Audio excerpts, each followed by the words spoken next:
Hello and welcome to Traditional Painting the Digital Way. This is where I use digital painting apps to teach traditional painting techniques. In this video we're going to be starting a brand new painting, and we're going to be doing a pastel type painting. We're going to be doing a painting of the old castle ruins here, and we're also going to show how you can make them look lit up with sunlight rays falling on them.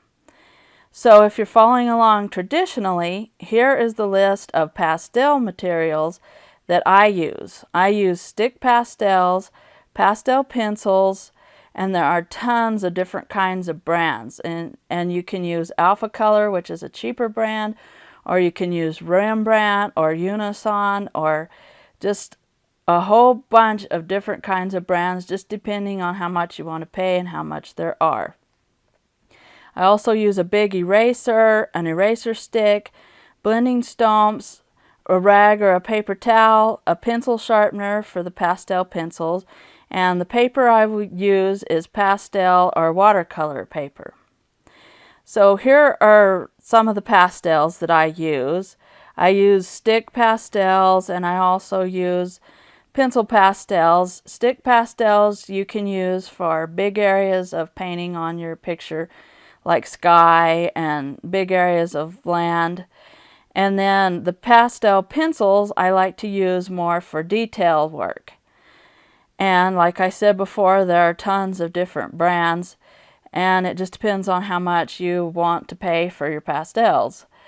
I also use an eraser stick or a big eraser for using a subtractive method, where you can make white clouds and you would just erase out and on your paper. And I also use the blending stumps or a cloth, and you can use a piece of an old t-shirt or just something that's kind of smooth, or you can just use a paper towel, whichever you prefer. If you want to just throw it away, you can use a paper towel. And I use those for blending large areas like the sky or grass or just any kind of a large area that you want to blend in. Now the paper that I use, you can get regular pastel paper, and you can buy these in tinted colors like grays, pinks, blues, greens, or you can get even black pastel paper if you want to, and that makes a really neat look. I also like to use watercolor papers, and you can use Arches paper, and you can use the really thick paper, or you can use the thin paper. And just make sure that it has good tooth on it. And what I mean by tooth is that it's rough. It kind of has to be rough when you're painting with pastels in order to get the chalk to stick on the painting. And some people will use the sandpaper type of texture, and that really takes a lot of pastel. It's also the more expensive paper, but if you paint with lots of layers of pastel, then you might want to try to use that. The Android app that we're going to be using is Infinite Painter, and it has a lot of nice texture functions in it, and so there I'm setting the texture so that it will give it the pastel look, and also the sketch tools will give you a nice pastel look. But for the sky, I'm starting out by using just the regular paintbrush categories, but I'm setting the texture about medium. Infinite Painter has recently added where you can set the texture for your individual brushes, but you can also just set the texture for the whole painting. And for this, I want to do that because you want to go ahead and just kind of keep a uniform look. You want everything to look pastel. So we can use the Leo brush, just kind of play around with the smudge settings and the mix-in rate, and just try to get kind of a smooth look here. But we also want to get kind of a grainy look, so that's why we've set the texture for the whole painting. And I'm using a kind of an ultramarine blue color. And if you're following along traditionally, what you're going to do is go ahead and cover the upper half of your paper with ultramarine blue, and maybe use a little bit of white in it, and you're going to be using your stick pastels. And then take your rag and wipe all of this together to blend it. And I'm using the spray brushes to blend it in Infinite Painter. But you want to go ahead and just use your rag or your paper towel to blend it for the sky.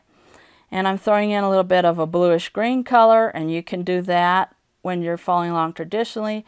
Just take another color of your stick pastels and smear that on the top there. And you probably want to use, if you're going to use a hard pastel, then you do it for the first layer, because a hard pastel won't come off on top of a soft pastel. You have to have the hard pastels first and then put the soft pastels. But if you're just working with soft pastels, then just go ahead and blend them in on the bottom layer too.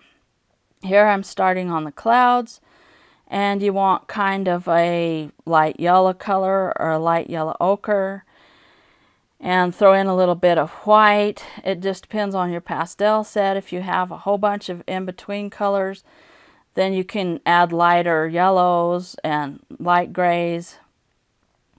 And just go ahead and leave the part kind of where you're going to have your clouds, leave that part kind of blank on your paper. I mean, don't put any pastel there till you start on the clouds. If you've already covered it up, then take your big eraser and erase out the shapes of your clouds. And that makes it easier to put your clouds in, and you don't have as many layers of your pastels building up. And I'm throwing in a little bit of gray color to the clouds to make the dark pockets.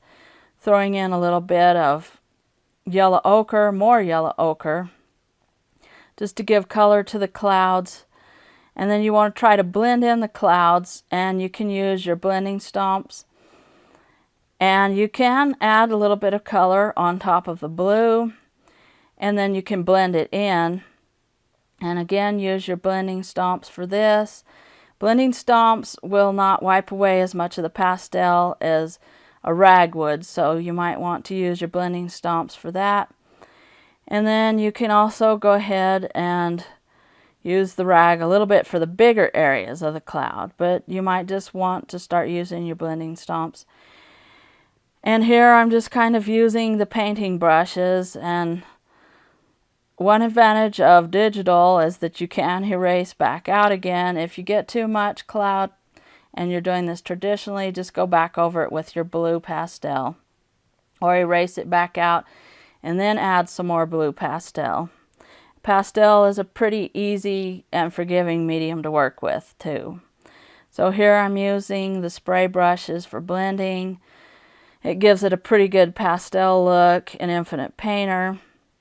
And then don't forget to save it when you get a pretty good iteration that you like. And so then here I'm sort of checking the settings, and you can set your finger to blend if you want to. So you can use your stylus to be painting and then just smudge it with your finger like you would do in real life on a traditional painting. You can set that up in Painter, and it's very nice. And then I'm just going back and adding light and dark pockets in the clouds, just like I do regularly with acrylic or oil paint. Just go ahead and do that with pastel, and you just blend it in with your finger, your blending stomps. If you don't want to use your finger, I mean, sometimes you can use your finger, but if you're using a really rough surface, your hand is going to get really sore. So you use blending stomps for the most part. And then here I'm just adjusting the depth for the whole painting, trying to give it a little bit more depth so that it gives it a more grainy texture on the painting.